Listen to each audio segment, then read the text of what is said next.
paramos, né, nessa parte de composição e diversificação de carteira. É importante a gente começar a puxar alguns aspectos, né, do que a gente viu ontem, né, de quem é responsável. A gente viu uma questão, inclusive, falava quem é responsável pela rentabilidade, então é exatamente a pessoa que é responsável pela alocação da carteira, mas é importante, né, como eu citei ontem, lá a gente falava o responsável direto, mas aí a gente tem ali, dependendo da estruturação do fundo, né, a figura do administrador, a figura do distribuidor e a figura do gestor, sendo da mesma instituição financeira ou sendo instituições financeiras distintas, né?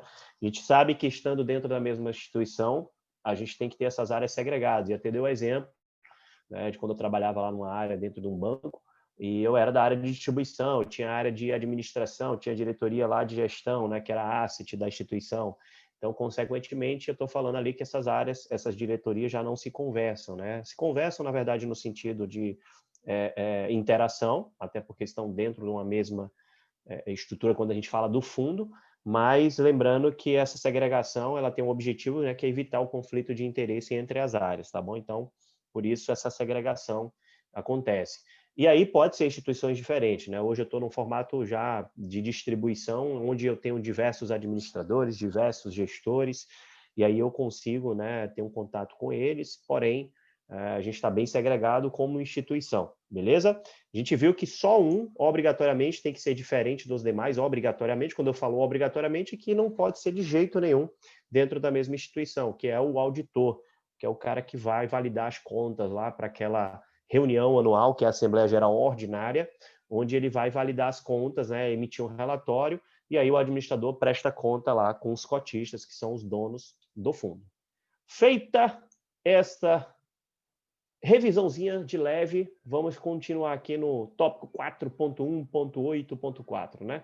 Composição e diversificação de carteira.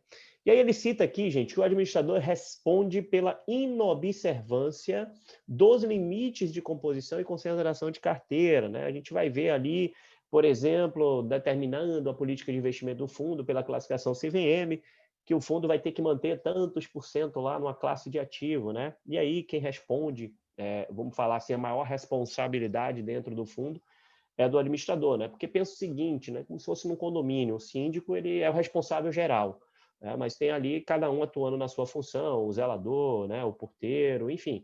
Então, você colocando isso dentro de um fundo, a gente vai ver que quem executa isso, a composição da carteira, é o gestor.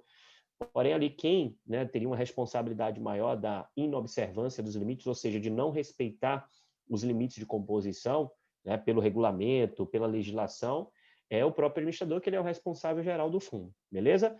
Aí, quando ele coloca ali embaixo, ó, o gestor deve detalhar os ativos integrantes da carteira dos fundos, né, investidos, no demonstrativo mensal da composição da diversificação de carteira, ou seja, tanto isso no mesmo período também, né, da divulgação das posições mantidas pelas respectivas carteiras. Então, assim, quando a gente vê o gestor, a gente fala dele como executor, né? Como se o administrador fosse o Conselho Monetário Nacional e o gestor fosse o Banco Central, a CVM, enfim, fazendo aqui uma mera semelhança que não existe, né? Mas só para exemplificar aqui em termos de estruturação, tá? Da responsabilidade maior ser do administrador. Se caísse aqui uma questão, né? Enfim, a gente acho que não cairia nas alternativas, a letra A, administrador, na letra B, o gestor. Geralmente cairia lá uma só falando do administrador, uma só falando do gestor, né? Outra falando do administrador e gestor, que aí seria o mais completo, né? Porque como o gestor executa, ele tem uma responsabilidade, mas quem sofre aqui, talvez as penalidades, né, maior, são os administradores, porque eles têm uma responsabilidade da estruturação geral do fundo. Ok? Informações periódicas de comunicação com os cotistas, a gente já falou, né, sobre aquelas informações de área, patrimônio, enfim, e aquelas informações que tem, quando a gente fala periódica, né, o pé da letra, professor, você vai falar uma coisa óbvia, né, mas nem todo mundo tem esse feeling, tá?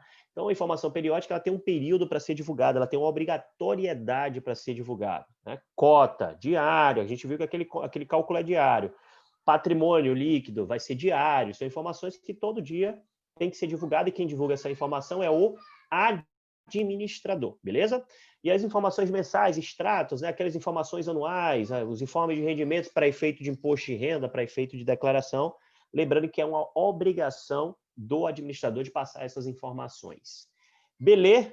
E aí as informações eventuais, atos ou fatos relevantes, né, a gente viu que tem que ser comunicado imediatamente, porque isso aqui afeta a decisão do investidor de permanecer ou não no fundo de investimento. Então, consequentemente, né, se afeta a decisão, ela tem que ser comunicada imediatamente. Eu dei até o exemplo, né, por exemplo, o fundo lá que tem uma posição de Vale, e aí teve o acidente de Brumadinho. Então, era importante ali os investidores, os cotistas, né, terem o conhecimento de um comunicado, de um gestor, ou através do administrador, que seria ele que divulgaria a informação, né, mas falando que o gestor optou por manter a posição por conta disso, disso, disso, ou, não, vai se desfazer da posição, porque essa seria uma informação importante para a tomada de decisão de permanência ou não. Então, ou seja, não acontece todo dia, ou toda semana, né, ou todo mês, um acidente como foi aquele, ou seja, ele é eventual, ele é um fato relevante que seria comunicado imediatamente pelo administrador. Beleza?